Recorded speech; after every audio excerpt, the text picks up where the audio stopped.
Hello and welcome back to another video for Final Fantasy XIV. This time we're looking at patch 7.1 Crossroads, the brand new trailer that came with the live letter, and we're going to do a breakdown. I haven't done one of these yet for this patch, and there's a lot to draw from this. So we're going to go through this once at full speed with audio on and me being quiet, and then we're going to actually break this down. So let's do that.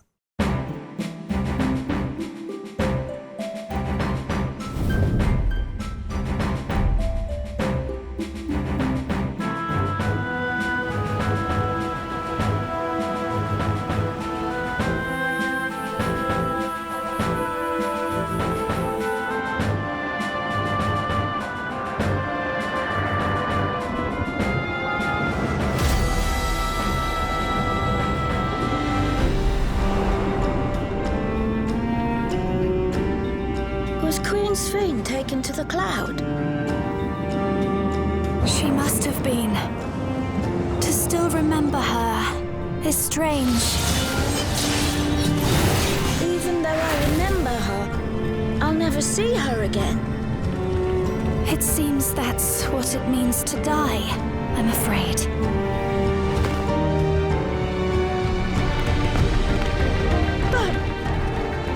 But what will happen to us? Are we just going to be sad forever? What do you desire? Something that I had accepted I would never have in Tuliyola. That I believed would forever be beyond me. That it was foolish to covet. Even should it cost me my life, I will save the Henso! How about we start with a big fat knuckle sandwich? Take this, and that, and one of these!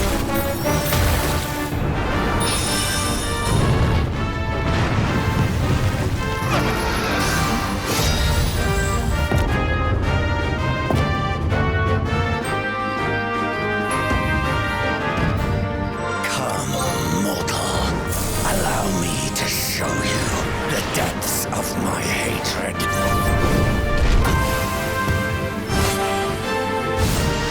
Now we're having a party!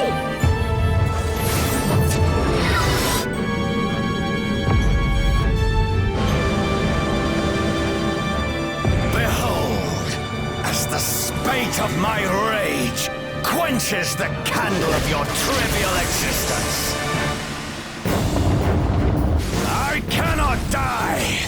Not until I have eradicated you and your kind from this world!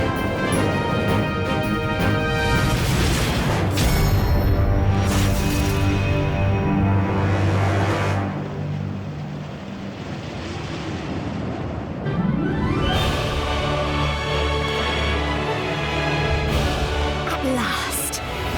Here and now I shall fulfill our promise.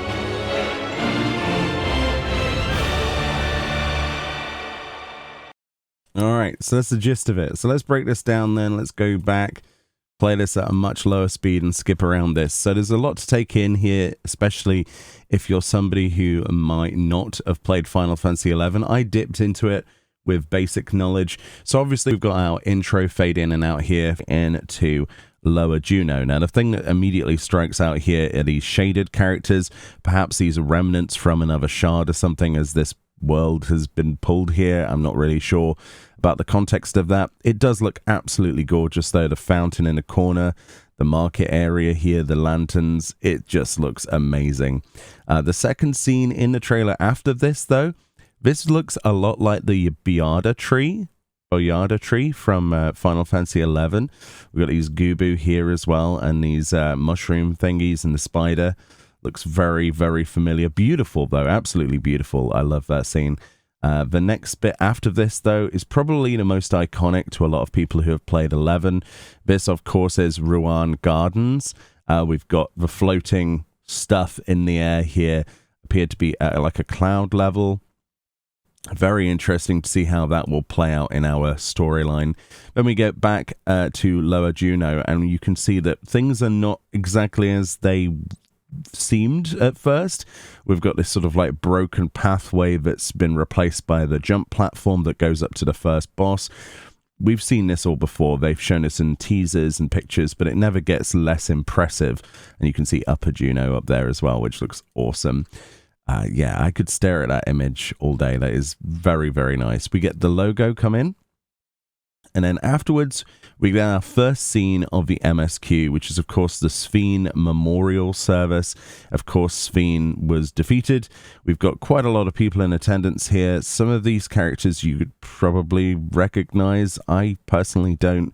This is obviously in Solution 9. They've set up a huge memorial. This looks like the building at the top, far north. If you go in there, it kind of looks like an airport. It looks a lot like that. It's like the administration building. We have some voiceover here, obviously asking if she's dead and why can we still remember her? Did she go to the cloud?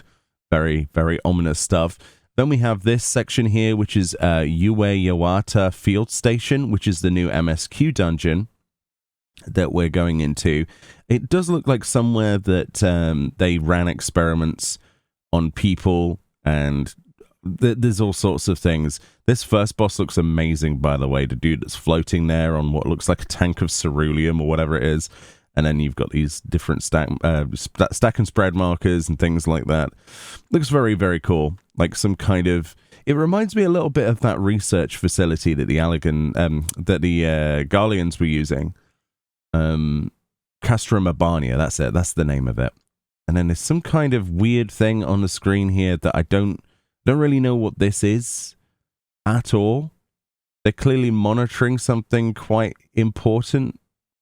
Maybe it's the, I don't know, like the incursions of other worlds or something. I don't know what this is, but there's some weird creature on that screen as well. Lots to kind of analyze here. And of course the memorial service, which is quite sad, I guess. But yes, so that's that section. Then we get a bit with the MSQ again. And then it flashes to this. This is actually the new duty support for non-MSQ related dungeons. As you can see here, we're in Halatali hard mode, right? And yeah, so they're starting with a Realm Reborn. They're going to be having more across the series of patches in this expansion where we have duty support for those. Very cool stuff. It's nice to see those things get added. Originally, they said they were never going to, but it's nice to see that they are, because the hard mode dungeons and the optional dungeons are quite fun. More flashback sequences here, obviously with Zarolja and his son. And then we go straight into this, which is a couple of scenes from the Sphene Extreme. She looks absolutely chaotic. It looks like a lot of fun. I can't wait to try that fight out. The new wings that you get from that are supposedly quite cybernetic green ones, which look cool. More MSQ stuff. This, I think, is a prelude to the Final Fantasy XI stuff. I could be wrong, though. And then we have the MSQ, where Kona and Wuklamat are attacking... is that a Vidral? I don't know what that is. It does look here, by the way. I just want to point something out. You can't see the Warrior of Light here, all right? But this clearly appears to be an arena. I'm guessing we're going to be controlling Kona. You know, like one of those particular instances where you control an NPC. I think it's going to be one of those. And I think that's going to be in the MSQ somewhere. I could be wrong, but yeah. This is a significant picture here. Obviously, Final Fantasy XI's intro has this exact crystal on the FMV, so it's a nice arc back to that. We then see Preesh about to perform a very, very powerful kick, probably. This looks like a nullifying drop kick, which I'd be surprised if it wasn't, against this Elizon that very clearly is designed here to look like an Alvan and is wearing armor. Hold on, let's see if we can get it. Yeah, this looks so much to me like the Koenig outfit, and I'm guessing that's what it's supposed to look like from Final Fantasy XI. Then we got Rowan Gardens again. You see us running through here, so presumably It'll be in sort of like, maybe it's like lots of different scenes connected together, kind of like some of the dungeons in Dawntrail by gateways, or maybe it's all shattered realms. Preach obviously being one of the fights here. They're showcasing this beautiful background against Juno. Looks amazing, doesn't it? She's also talking about a knuckle sandwich here in the audio, which is great. Another reference back to old Preach. This I don't understand. I don't understand what this is. Raising some kind of thing, a stone, that has the capability to summon a worm. And we also have a small mushroom friend with us. I don't know what that is. This is something else I don't understand as well. The Warrior of Light is being fettered, and there's like this very strange moldy cactuar, bro, on the bridge to Tulialal from Shaloni. Don't know what that's about. Don't know what that's about. I guess this could be Roll Quest, actually, now I think about it. This could be Roll Quest. In fact, they all could be Roll Quests, actually, thinking about it. I didn't even remember those.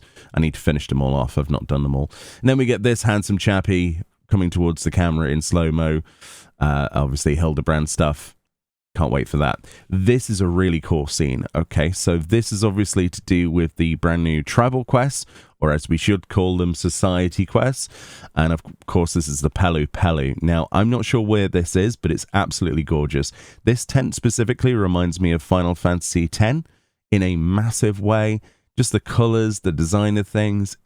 I cannot wait to see what this tribal series gives us, what rewards it gives us. Hopefully more than just an alpaca. Hopefully it's like the alpaca chariot. That would be amazing. And it looks like we got a new dance here, kind of like the sun drop, which is really cool. These then flash by very quickly. I wanted to show you these. So first of all, we get the throne room of obviously the Shadow Lord. Then there's this scene that, it's there for literally a millisecond. I'm going to have to turn this down to 0.25 playback. Watch this. All right. It says the end of the dance. Okay. It happened so quick. Look, this is something that you don't necessarily get to see if you play it at main speed. So this, to me, looks very, very much the Lalof Amphitheater. And I'd be surprised if it wasn't that. It looks like the Lalof Amphitheater. Very cool. And then there's another flashback here, but you see all of our characters running towards. This looks very much like Castle Zval. And that would make sense, obviously. So Castle Zval, the throne room up there, it all pieces together. So it looks like there's an entryway to here. There's the amphitheater, maybe before that. There's Preach's area. There's Rowan Gardens. I think we've pretty much pieced together the entire Alliance raid now in these various images. I don't think there's anything we haven't seen. And of course, it's going to transition into the amphitheater here as you're fighting against, I love this like red passage of arms. We have the Lalafell summoning a meteor. It's just really cool, isn't it? Really, really cool. I can't wait to see all of the Final Fantasy XI stuff. And then, of course, we've got the Dragon's Eyrie, right, with Fafnir. And this looks to be one of the other fights. So Fafnir, probably connected to where the Gubu is, right, earlier on. Lots of AoEs, lots of twisters, an AoE around the side, like wind knockbacks everywhere, line AoEs. It looks amazing, doesn't it? Absolutely amazing. Even in slow motion, that looks great. And then they use that purple to transition to the MSQ, obviously showing scenes that may or may not be important. And it might not be the MSQ, actually. It might be in reference to Final Fantasy XI because of where we are. We're clearly in Yaktel. And then the following scene with this guy. So he is definitely wearing the Koenig armor. I don't care what you say. That is very clearly. He's also getting a knuckle sandwich at this point. Oh no, he's getting the nullifying dropkick. Very nice. He gets absolutely obliterated. It seems Preach is very capable of coming outside of the Alliance raid, which is interesting, and seems to have teamed up there. A street fight. We got some gobbies over here chilling out. We've got all sorts of things happening here. There's so much happening with those particle effects, the creatures. in Lower Juno. Yeah, and then there's the Warrior of Light staring up to the throne in Castle's Val, and then obviously the Shadow Lord arises and becomes a big problem. And at the same time, they use that as a transition to the Cloud of Darkness from a new Chaotic raid, which I'm really excited to try out. Of course, there's the various mechanics that look in a direction you want to be teleported to, plus meteors, plus the tiles that drop beneath you. Plus, yeah, it's a 24-player raid with 8 tanks. It's going to be quite interesting. There's a lot going on here, but it doesn't look too difficult if you know the basic principle of the fights that they're referencing. Of course, there's the orders of the meteors that go off as well. And then there's the more traditional phase. I think this is phase 1 of the fight, where you have the traditional Cloud of Darkness before she transitions you to the tiles, and they're using that transition of dropping the player characters down to the second phase to transition that purple back to the Shadow Lord, and they show how awesome that model looks, and then the fight against the Shadow Lord there with lots of AoEs, which look pretty easy to counter, and yeah, I can't wait to try that out. And then it ends pretty much with them fading the light section of that into the logo. And then not to forget, we also have Futures Rewritten, the new Ultimate, also coming in a 7.1 series of patches, where we get to see Mitron Shiva, which looks absolutely amazing. And yeah, the music in this alone sold me. I hope there's a lot of orchestral roles. There's a few things, though. I don't know what this is about, and I'm guessing this is Roll Quest. I need to finish my Roll Quest. I might be missing something. But yeah, pretty cool stuff. I don't really know what's going on with the MSQ, other than Sveen is not gone, and what is this in Yuyawata Field Station. But yeah, very excited for the Alliance raid, and that certainly seems to be the main focus of this. Let me know if I've missed anything, what you're most excited for in Final Fantasy XIV's patch 7.1 Crossroads, and I'll see you all next time. Bye-bye.